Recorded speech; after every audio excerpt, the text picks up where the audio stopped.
And there's some history in the past couple of years of that happening, of people's smart sex toys being hacked. Intense sexual love.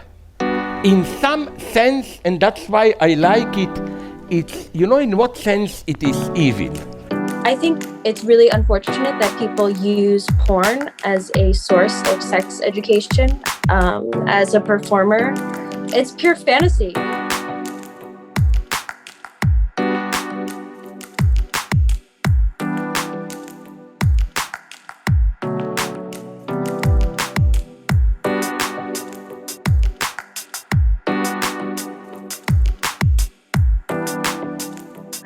What we're really talking about is an idea of agency. I know we keep looking backwards, but we've all moved on from Freud and even from some of his descendants, hopefully. And B, when we are talking about sex, all of the acts, whether this oral sex, anal sex, group sex, all of those things have existed since antiquity. So we're not suddenly coming to liberation. We are returning to the idea that humans own their bodies and can choose what to do with them with each other. Because fundamentally, the idea of sexual liberation was really us breaking away from Victorian era norms and beyond that constructed a false cage of respectability for women to sit in, for the most part, and then said, oh, well, we liked hiding our dirt, but now we want it to be public again, but also we're uncomfortable with breaking away from these norms. The largest amount of porn produced in the Victorian era included all of the acts that Freud said were disturbing and unnecessary. Perhaps he was just a prude, but the rest of us can make a choice every day in every way for what we want to do, because sexual agency is what matters, not the false construct of liberation or repression. I can't repress Olivia, I think. Olivia. You can't repress me. Well, I have to say something really important, because you keep saying, oh my goodness, I'm going back, we've grown up. I think they were so much wiser 2,500 years. And I disagree. What they said was that pleasure, including sexual pleasure, was practically the opposite of genuine happiness. And I think happiness is what we're losing now. We don't know how to be happy. We think it's to do with sex and pleasure or eating. It's not. It's what we humans doing. No, it's about even making a garden or bringing up a family or singing or making a picture. It's about playing a piano really well. In fact, real happiness involves a lot of unhappiness because you struggle. It's doing what we human beings do best. No, that's survival. That's nothing to do with happiness or any other emotion. Survival is sad. But let's go for civilization. Let's go for this. Olivia, humans absolutely can choose what makes them happy on an individual and a structural level without it necessarily being tied to sex or lack thereof of sex. You may or may not approve of the fact that some people both enjoy sex and gardens, but that really has nothing to do with anyone else.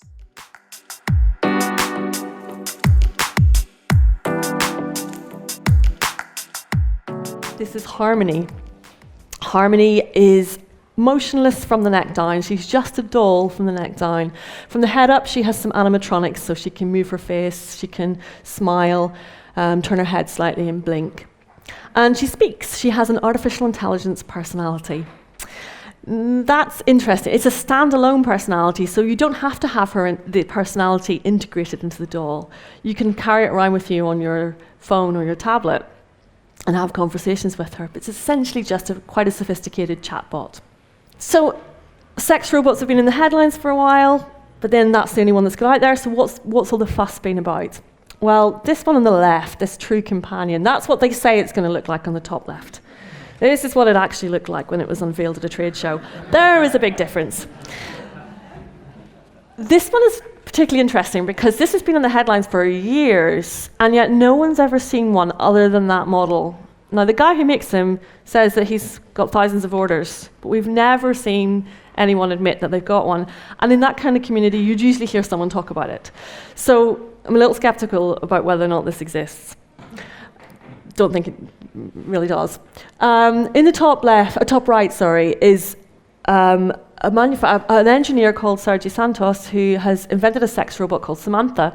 And Samantha's been in the news because it was reported a few months ago that she was mauled, was the word that was used at a trade show.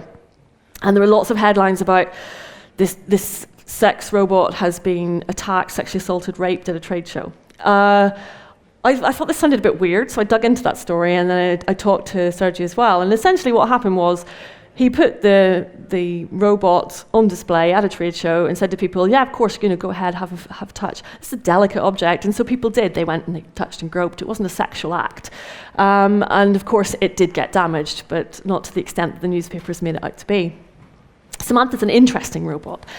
He built her. Sergio's not interested in what the doll looks like. He's interested in the mechanics and the AI behind it. So he just used a sex doll's body. He inserted sensors and pressure points so that you could touch, squeeze. That's him squeezing the arm, and she would respond. And he was quite interested in trying to work up a consensual relationship in that you had to approach her in certain ways in order for her to respond. So if you went straight for the breasts, for example, there wouldn't be much reaction. You had to sort of start by stroking and touching arms and things like that. So it's quite an interesting concept. And then we have Harmony, that I just showed you the pictures of, the real doll version. And if I can play this video, please. This is Harmony. I don't think we're going to hear her voice here, unfortunately, but you'll see some of the facial movements. And it's actually fairly subtle. I mean, she's not going to pass for human at all. But it's a pretty subtle thing. She also has a really soft Scottish accent, which is really, really strange when you're in the middle of a hot Californian sunshine looking at these things.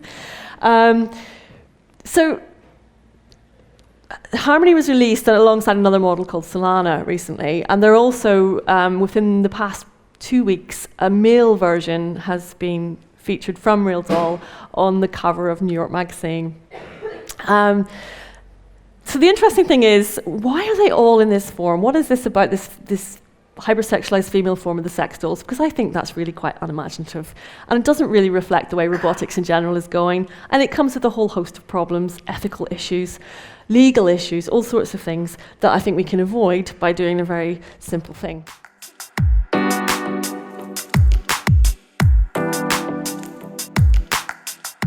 I think that we're all probably on this panel agreed that the sort of technology that people are afraid of, something that fully mimics a human woman a la the cult classic Cherry 2000, is not only a long way off, it's not in many, many generations' lifetimes from ours, what computing would have to be able to do.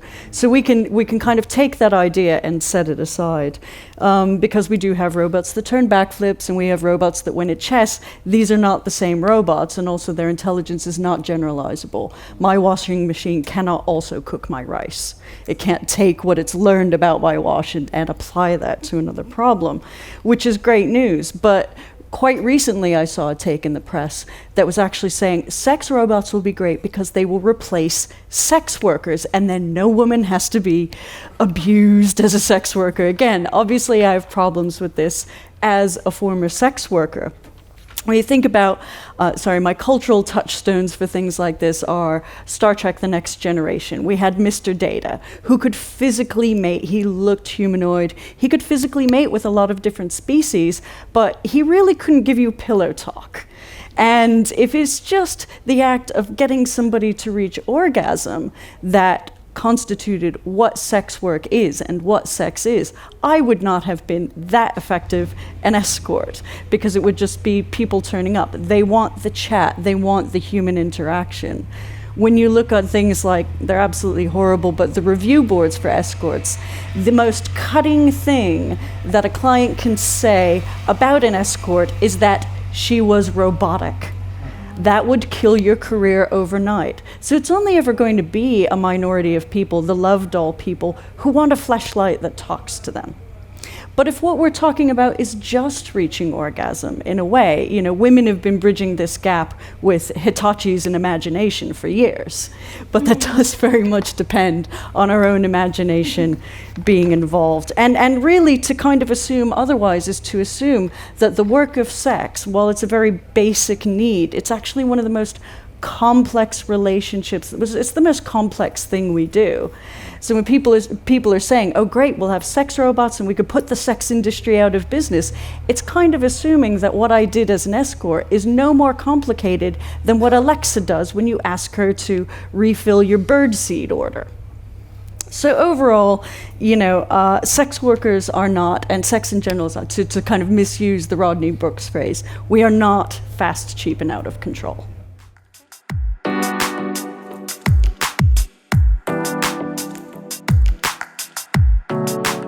Intense sexual love. In some sense, and that's why I like it, it's, in what sense it is evil. It's not this Buddhist smile, I love you all, and so on. It's, imagine you are a happy single man, woman, whatever, and you have a relatively satisfied love. You meet with friends, you have a good job, maybe here and there a one-night stand, life is okay. Then you fall passionately with love. It will ruin all your life. And it's precisely the position of I love you. You take a particular human being, and basically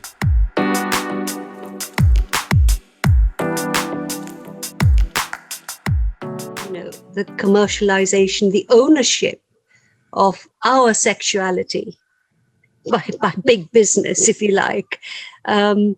It's not new, perhaps throughout history, sex sells, but the degree to which how we respond to sex is entirely public controlled and commercially controlled seems to me to indicate the death of sex, because so much of sex itself, the act, the feelings, depend on a certain level of autonomy, choice, but also intimacy.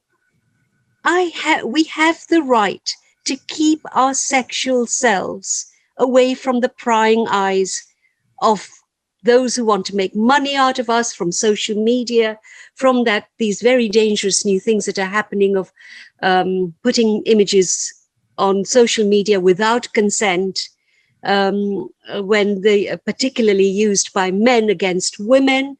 So what I would really like for us to think about is, to what extent intimacy and personal power and choice of that we all, or many of us, have sexual desire, is now entirely stolen from us.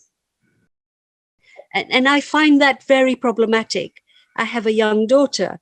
I have, when I talk to my students that I teach at university, and the number of them, and this is really important because I'm of the generation of the 60s and 70s, where sexual liberation and the pill supposedly freed us.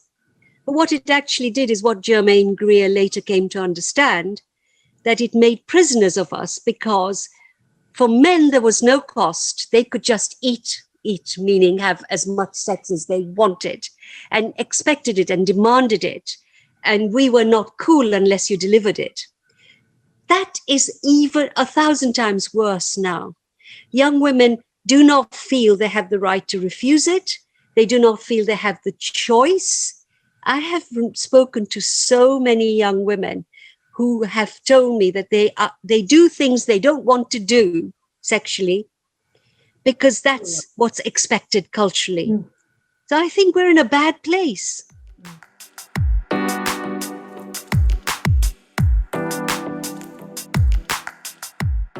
I think I'm on this panel to represent not just the male perspective, maybe, but also a previous generation, a generation that did not grow up with porn.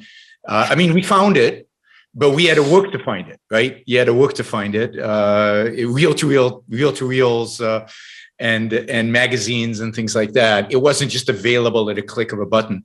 It wasn't just everywhere. And of course, no dating apps. So I've never used one. I have no idea how they work. I guess through my kids, but you actually had, as you said, Miriam, to muster up the courage to go and ask a girl out. And for all of us, teen years, or at least for most of us, teen years are difficult. And doing that was difficult and hard. I'm tempted to say it's easier now that you have apps and you can do it digitally, but I don't really know. I suspect it's always hard, courtship and relationships and finding somebody and figuring out who's right and who's wrong, and the fear of being rejected and the building up the confidence. All of that is probably just as difficult today as it was back then, and will probably be that in the future. So I don't know to what extent, with regard to dating apps, it's really had an impact. We always, no matter what the issue is, we've always blamed technology. I mean, again, I'm dating myself, but people used to complain bitterly about kids who were growing up watching television all the time and how awful that was, making them asocial and undateable, and they never left the house and never asked anybody for a date. And, those kids survived somehow, and they grew up and they did okay. So blaming technology is always an easy out, and I suspect is probably not true. I mean, with regard to porn, I think there are two aspects of porn. There is a certain fantasy, but there's also an element of education, again, coming from maybe a generation where we didn't know much about sex. Certainly not kind of sex that today you can get access to at a fingertip. And there's a sense in which that was not very good. And there's a sense in which porn educates us a little bit about, my generation was probably much more repressed, and about sex and about preferences and about experiences and about what we like and what we don't like, and experimenting and so on.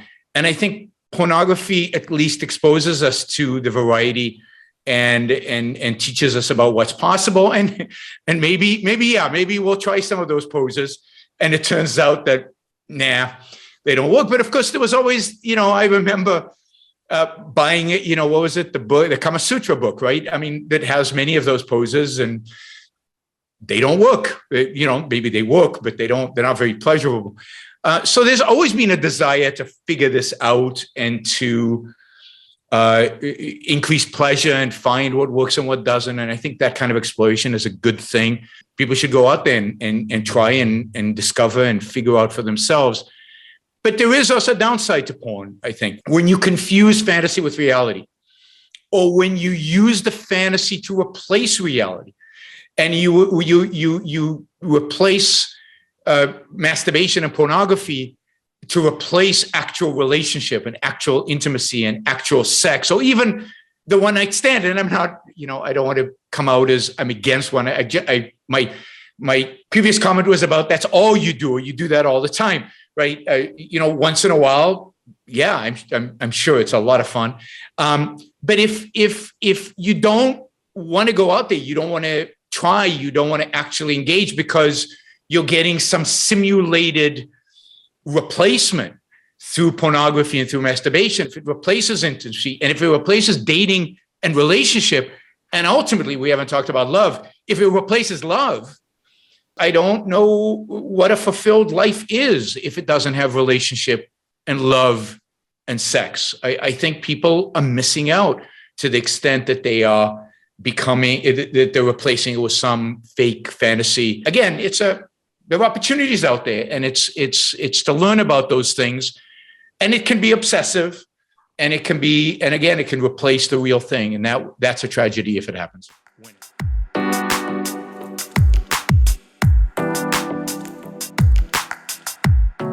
I think it's up to each individual person's preference. I think if someone wants to be totally asexual and live as a monk in the mountains, and that is what makes them happy, they should go and do that.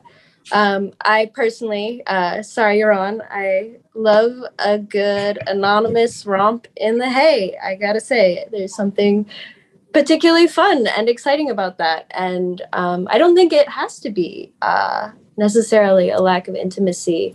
If it's someone you don't know, there can be something especially beautiful about that kind of connection where it's very fleeting, but very intense. But yeah, I think people should really try to get in tune with what they want and what makes them happy. And I think people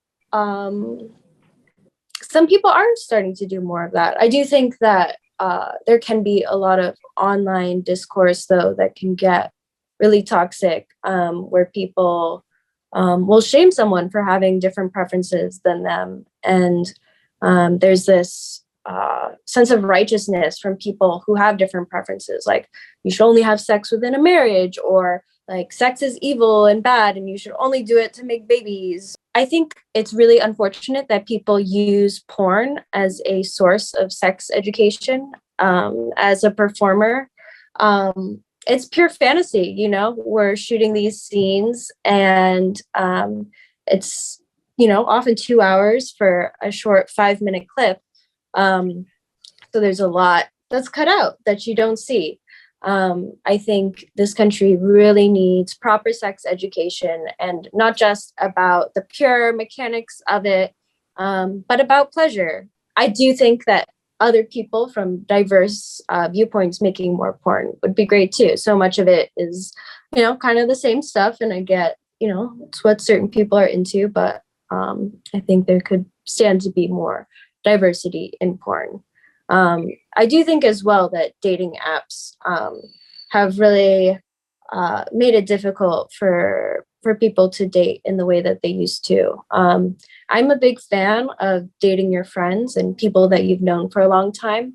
But I think people can get very anxious about that now. And I think meeting people off of dating apps, you know, it's very easy to construct a fantasy about them, or for them to portray themselves however they want to be.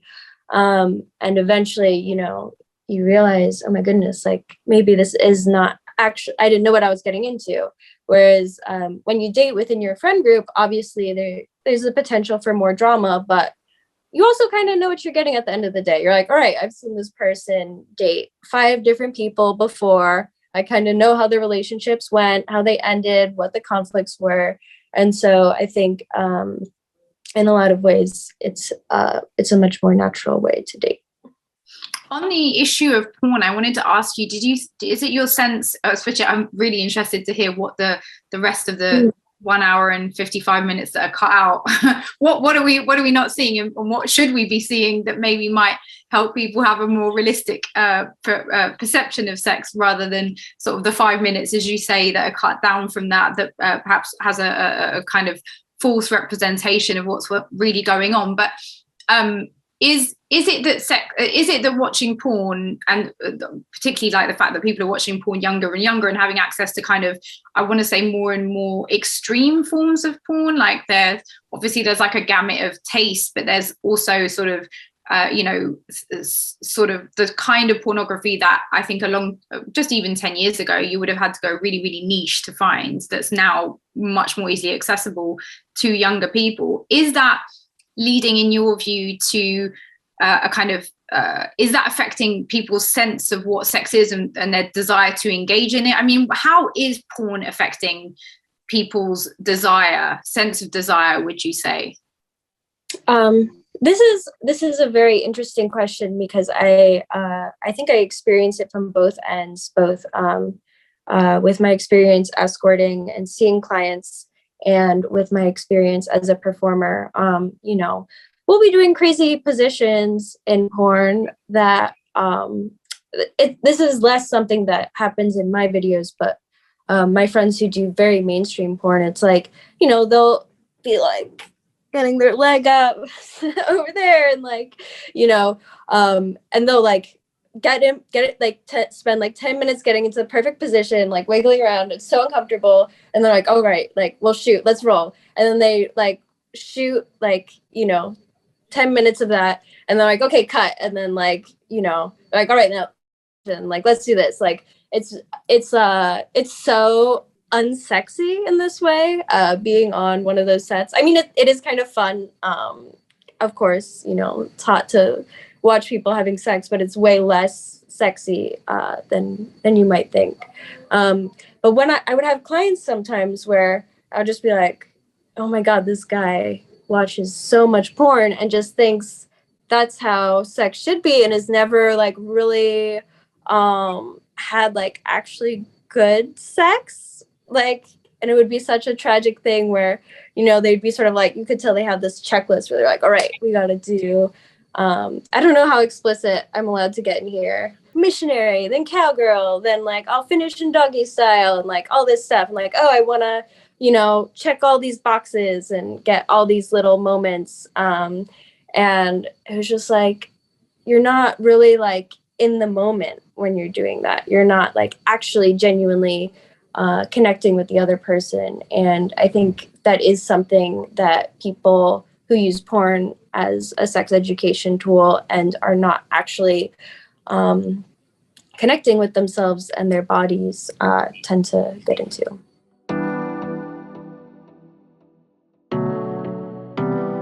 For more debates, talks, and interviews, subscribe today to the Institute of Art and Ideas at IAI TV.